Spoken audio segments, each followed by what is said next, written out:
Chapter 31. Priya.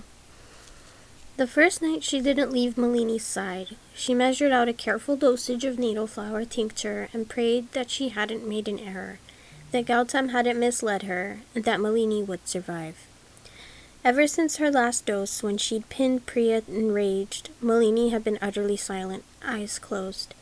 If Priya hadn't held a hand to her mouth to feel the cadence of her breath or touched the pulse in her wrist, and Priya had over and over again, then she would perhaps have thought Malini was gone. She sat beside Malini on the woven charpoy and urged Malini to drink the needle flower. Coaxing the other woman's mouth open, she propped Malini up in her lap and fed it to her without even the medium of wine to make it easier.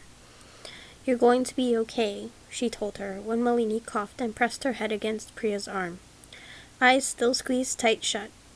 She ran a hand through Malini's hair as if Malini were a child, easily comforted by kind touch. "It's going to be okay." She hoped it wasn't a lie.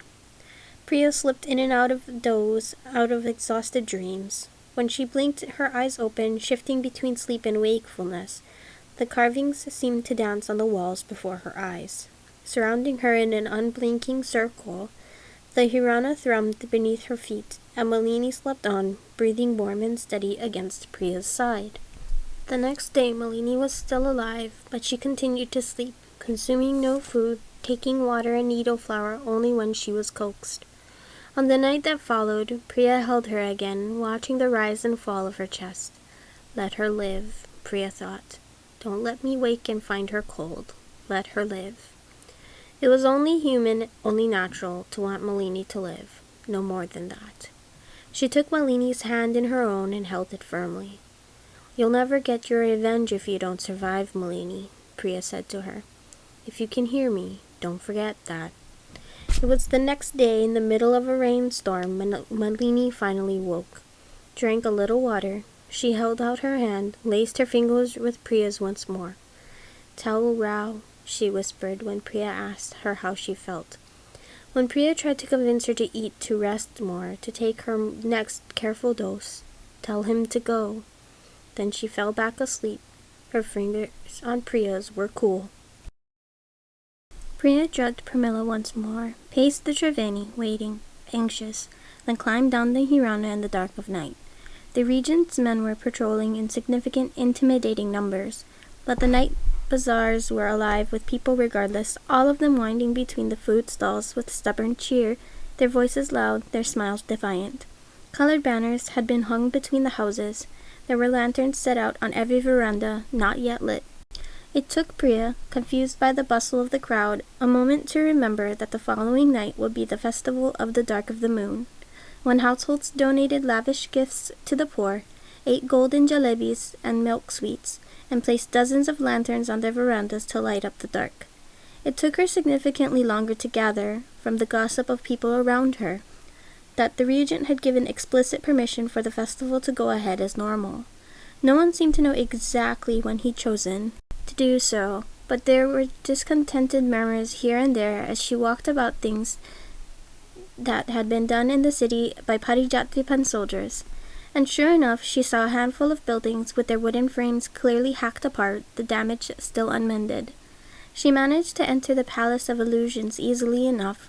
All it took was approaching the servants' entrance confidently with a broom in hand, stolen from the veranda of an unfortunate household, and she was allowed in by the disinterested guards. After that, she was just another unnoticed maidservant slipping through corridors as distant sitars played and women warbled love songs. Lord Rajan, or Rao, or the nameless prince, or whatever Malini wanted to call him, came to meet her. She asked one of the men for him, guards, she assumed, though they smoked and slumped outside his door far more calmly than any guards on duty she'd seen before, and he'd come, dragging on his jacket as if he'd stumbled straight out of bed. "What is it? What did she say?" Priya told him. At the end he gave her an incredulous look. "I can't simply leave her. It's what she wants you to do. She said Aditya needs you." Rao assessed her, his gaze taking her face in, as if he could read something in the looks she wore, in the furrow of her brow and the twist of her mouth. "Yes," he said finally, "he does. But he needs her too. Aditya is not like her. She didn't know what she'd expected of a man living in a brothel, but Rao was like a doe, gentle-eyed but not without reflexive cunning. "I told you. She's sick," Priya said. Truthfully, I was afraid she'd die, and I am still not sure she won't. She can't help you.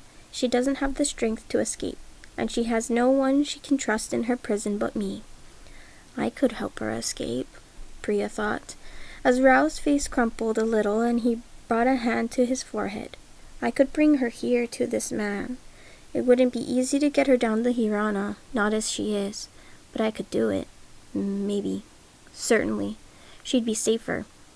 But Priya's first loyalty wasn't to Malini. It was to herself and to Bhumika and to Ahiranya. Rao's throat worked. "Are you sure?" "As sure as someone can be." "I cannot leave her to risk death alone," he said. "She's not alone. She has me." The prince bowed his head. "It's not enough."